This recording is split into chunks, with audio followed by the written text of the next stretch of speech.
নানা সংকট পেরিয়ে এবার আয়োজন করা হয়েছে অমর ২১শে বইমেলা।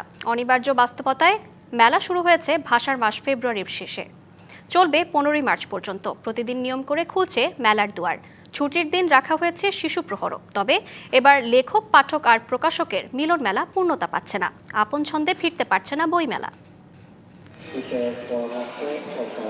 নতুন বইয়ের গন্ধ, প্রিয় লেখকের অটোগ্রাফ আর বছর জুড়ে করা তালিকা হাতে স্টলে স্টলে ঘুরে বই সংগ্রহ।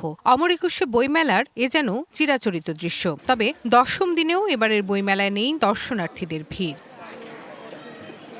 বিক্রির খাতার পাতাগুলো যেন পূরণ হচ্ছে না প্রত্যাশিতভাবে। অলস বসে সময় পার করতে হচ্ছে বিক্রয়কর্মীদের। নতুন বইয়ের সংখ্যাও বিগত বছরগুলোর তুলনায় কম। এবার বইমেলার টাইমিংটা একটু ইম্পর্ট্যান্ট, যেটা রোজার মাসে হয়েছে। বইমেলা এসেছি বই কিনতে, বই পড়তে আমার ভালো লাগে, তো পড়বো আশা করি। মনে হচ্ছে যে রোজার কারণে কিছুটা লোক কম, এটা হতাশ করলো।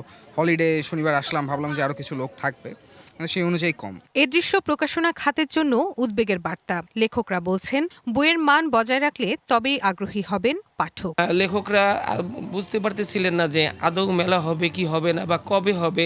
আমি বই তৈরি করব, মানুষ কেন কিনবে? আমার বইতে যে ইউটিলিটি না পাই। নগদ নিয়ে এলো হার না মানা হার অফার। সর্বনিম্ন ১০,০০০ টাকা রেমিটেন্স নগদে পাঠালে থাকছে স্বর্ণের হার জেতার সুযোগ। আমার বই তৈরি করব, মানুষ উপকৃত হবে, তাহলে অটোমেটিক আমার বই চলবে।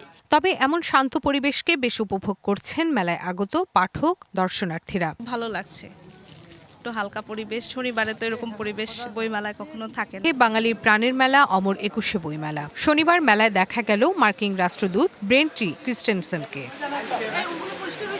Rifat Nova, DBC news, Dhaka.